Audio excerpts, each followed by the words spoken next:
गर्भ संस्कार से दिव्य संतान कैसे पाएं? मैं डॉक्टर गीतिका आज मैं आपको बताऊंगी कि गर्भ संस्कार से दिव्य संतान यानी अच्छी संतान आप कैसे पा सकते हैं। देखिए, गर्भवती होना साधारण है, लेकिन माँ बनना कठिन काम है। माँ बनना एक कर्तव्य है, धर्म है, सबसे बड़ी जिम्मेदारी है।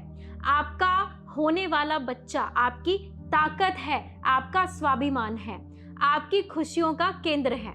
इन 9 महीनों में वो आपसे केवल कैल्शियम मैग्नीशियम की गोलियों और सोनोग्राफी नहीं चाहता, वो आपसे और इससे भी ज्यादा चाहता है। वो आपका एहसास चाहता है, आपका प्यार चाहता है।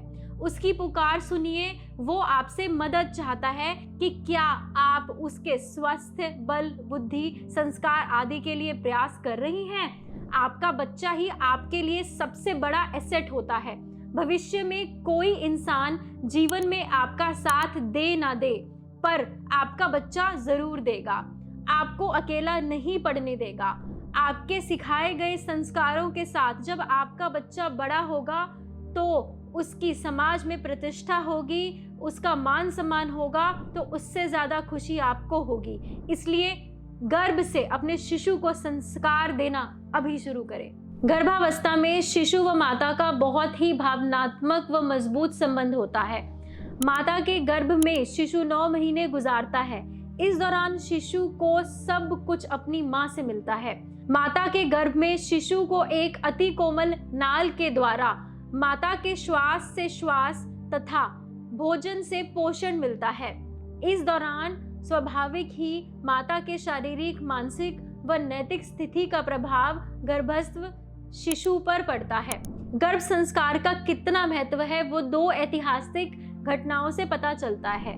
उदाहरण के तौर पर अभिमन्यु ने अपनी मां के गर्भ में चक्रव्यूह में प्रवेश करने की कला सीख ली थी, क्योंकि अभिमन्यु के पिता ने अपनी पत्नी को गर्भावस्था के दौरान चक्रव्यूह में प्रवेश करने की बात सुनाई थी।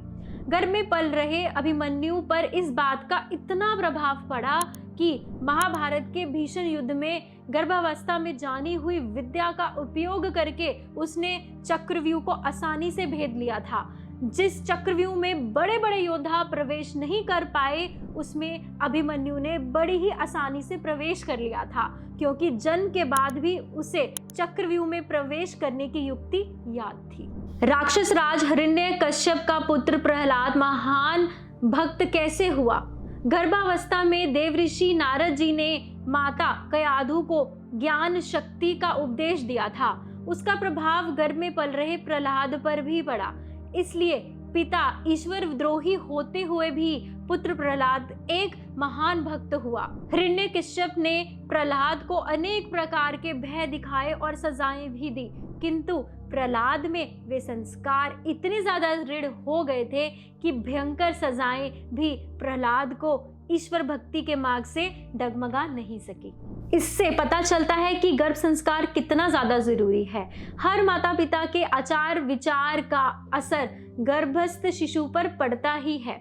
इसलिए हर प्रेग्नेंट महिला को भगवत नाम का श्रवण करना चाहिए, ज्ञानवर्धक किताबें पढ़नी चाहिए, जिससे कि बच्चे पर भी उस ज्ञान का प्रभाव पड़े और दिव्य संतान पैदा हो सके।